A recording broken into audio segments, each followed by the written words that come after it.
Hi everyone, welcome to episode 8 of my chapter by chapter for From Below by Darcy Coates.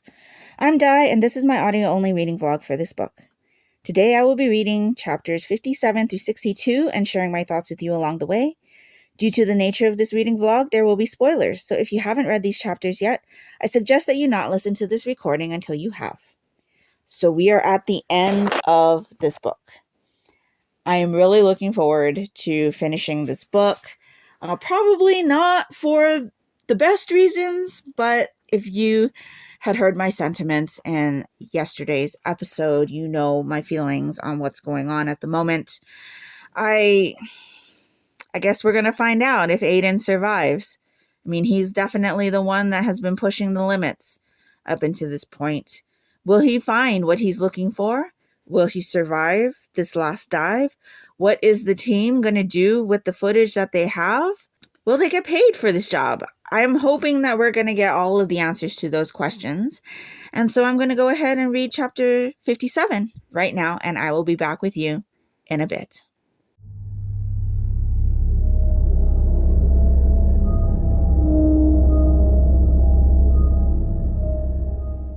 Okay, so I just finished the book. I think the first thing I want to say is, oh my gosh, Roy, what a numbnut. After everything that they went through during the dives, he knew why the ROV wasn't working because he was the one that sabotaged them.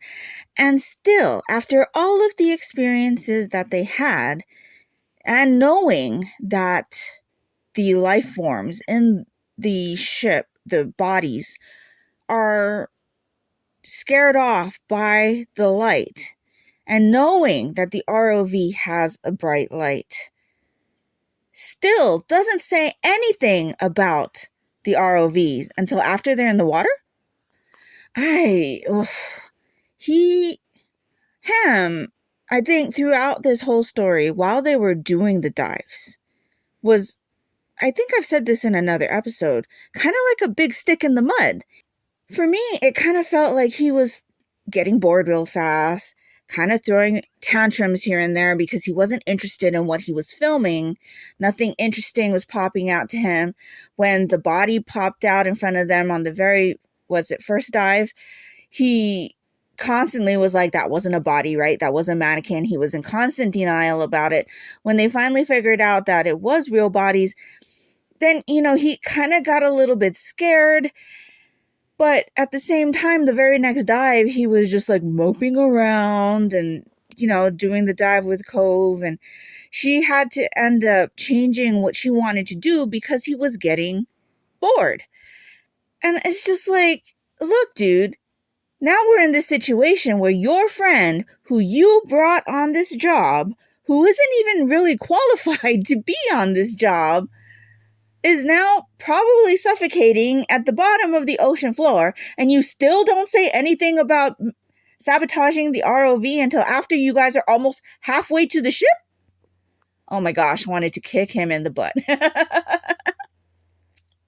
So there's that. I've already said about, Aiden in the previous episode. Of course, here we are, where he is the closest he's been to running out of oxygen, or if he ran out, I'm not quite sure how that was. I mean, was he like absolutely no oxygen? I'm not sure. But, him, it's a constant thing throughout this book where he is on the brink of having no air. And then he makes this dumb decision to go back down to the ship because of the engagement ring he lost. And it's just like, dude. So that's another stupid thing that I kind of got irritated with in this story.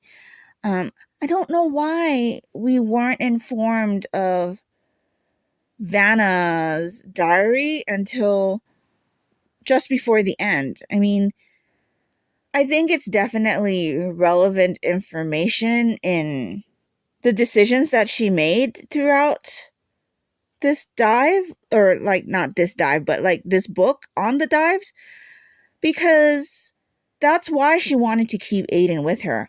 As a professional, I think that she recognized how green he was just by, his actions and things, especially on the very first dive, which is why she asked to be his partner on the second dive.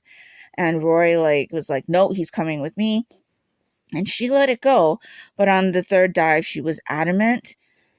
If she hadn't been adamant about being his partner, Aiden probably would have ran out of air that dive, and he would not have made it out of the hold trying to get what Devereaux wanted him to get a sample of.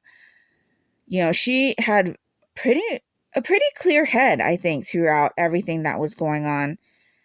And I don't know, but throughout this book, I didn't feel concerned about her at all. Even after Sean looked at her diary entries, yeah, I mean, the entries were a little strange, but you never know what's going on inside of someone's head. And then it turned out that she was doing this as a therapeutic exercise, and that she had been through a traumatic experience, and that is what led to the writings. But even with the revelation of what was in her diary, I didn't find her suspicious. I mean, yeah, sure, she's quiet. She's very meticulous. She's keeping her eye on the job, but I didn't feel like any of that made me suspect her like it did Sean. Like, he was the one that was harping on, it's got to be Vanna. Vanna's the one that's screwing all of this up. Vanna's the one that's putting you guys in danger. And I never got that feeling. I mean, I can understand why Sean was concerned, but I never got that feeling that Vanna would be putting them in danger. I mean, I'm glad I found out why she kind of was more reserved, more focused, why she had made those writings in her diary. But I think it's something that we could have been let in on when Cove had that conversation with her earlier in the book. I don't think that the placement of that chapter would have made a difference in what we see her do in trying to save Aiden, and the impact of that situation of him running out of air and her trying to get air to him as fast as she could. I don't think by us finding out what had happened to her and her partner at that time would have made any difference if we had found out about it earlier in the book when that conversation actually happened. In the end, I'm glad that we found out what happened with the footage, what happened with their contract with Vivitech. Would this have been more harrowing if the entire crew didn't survive? Probably. I'm kind of lukewarm on what happened. And truthfully on this book on a whole, as I'm thinking back to all of the chats that I've had with you throughout my reading of this book, I mean, things seemed to have been tied up very nicely for all of our characters. And so in a way, it's kind of a nice ending. I mean, but at the same time, this is supposed to be a horror novel. And I don't feel like I got too much of the horror-y aspect. Like, I really enjoyed what was happening on the third and the final dives. Like, I feel like that should have been more of the story, that we should have been focusing on those things. And I can understand how the book was set up where the ship was slowly coming to life, but it was a bit too slow for me, I will admit. I do like a faster paced novel, and if it's going to be a slow start, there's got to be something there for me to focus in on, something that I have great interest in, something that, pulls me through until the faster things start happening, and this book didn't have it. I think if Devereaux had come up with the theories about what had happened to the Arcadia in the beginning, that might have been the hold that I needed. but instead we don't find out about this possible theory until they come back from their third dive. So, yeah, I don't know. I think if I were to rate this on my gut right now, I think this is a 3-star book for me. That doesn't mean it's a bad book. It's still a good book. I wouldn't read it again. For me to want to read a book again, that's definitely a 4-star read. But for me, this is not one of those books. I do think that this book would work well for someone who doesn't read a lot of horror, for someone who stays away from horror because, it's too much for them. This, I think, is very mild horror. It's not necessarily for someone who has a lot of experience with horror, somebody who's looking for those really, fast-paced, heart-pumping suspense scenes. I don't think that this is one for those types of readers like myself. And I could be just very different from most, but for me, this was a slow start. It didn't have the hook that I needed to pull me through to the faster, more heart-pumping moments. I liked it. I definitely liked the story. There were, characters that I really wanted to kick in the butt, Aiden and Roy, but I guess they're two peas in a pod, right? Because they're friends. But at the same time, still kick in the butt worthy people. I mean, and I can laugh about it. I'm not like angry. I mean, I think some of my conversation on Aiden in the previous episode definitely came off as angry. And yeah, I was irked at him in the moment. And I think now that I've had a little bit of time to be away from those chapters and what he was doing then, he wasn't as involved in this section because we were focusing more on the dive team trying to rescue him. And yeah, I can get really animated about things, but I did enjoy this story. Yeah, I will definitely say that I enjoyed the story. Now, as for if I'm going to read any more Darcy Coates books, though, I did tell you previously that I had read another one of her books. I think it was The Haunting of Blackwood House. And that was really predictable for me. It also had a character there that I didn't like. Very unlikable character for me.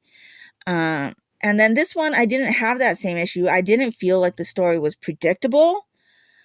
I couldn't have guessed any of the things that was happening. But this one didn't get any higher of a rating than Blackwood House did. I'm pretty sure I gave The Haunting of Blackwood House a 3-star as well. I'm gonna have to look that up. But I'm pretty sure that I gave it a 3. Now, I am much more of a haunted house type of horror reader. I definitely like haunted house stories, which is what drew me to Darcy Coates in the first place, because she does write several haunted house books. And I think I really want to give another haunted house book a try from her, but I don't know which one to pick up because I don't want it to be the one that is, okay, Darcy Coates is not an author for me. So if you've read a lot of Darcy Coates books and you have a favorite, definitely let me know which one that is, especially if it's one of her haunted house stories, because I do want to try another one of those. Her books so far have been good for me, but they're not like, oh my gosh, I need to have this on my shelf. I'm going to reread this at least one more time. It's not like that for me. They're enjoyable, they're entertaining, at least the 2 that I've tried, but I definitely expected this book to be more enjoyable and a higher rating than Blackwood House or Blackthorn. I can't remember. But I definitely thought that this would have a higher rating because of the similarities in the sinking of the SS Arcadia in this book to the Titanic. I am still thinking about why the author decided to go ahead and use the name of a ship that wasn't built until, what did I say, the 1950s? Um, I don't think that was a good idea. True, most people probably wouldn't have connected that. But like I said, I think I heard that name in a documentary that I was watching on the Titanic or one of her sister ships or something. And I, it definitely stood out for me, which is why I went and researched that. But would most people have known that the SS Arcadia was actually a ship in real life? I don't know. But I think it would have been a better idea for the author to have picked a completely fictional ship instead. But anyway, again, it's probably something that most people won't pick up. And it's just something that's individual to me because, like I said in the beginning, I do watch a lot of documentaries on the Titanic.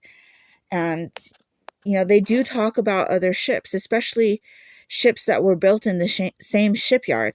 And so, yeah, that's pretty much all of my thoughts on this book at the moment. So, yeah, let me know what you thought about this book.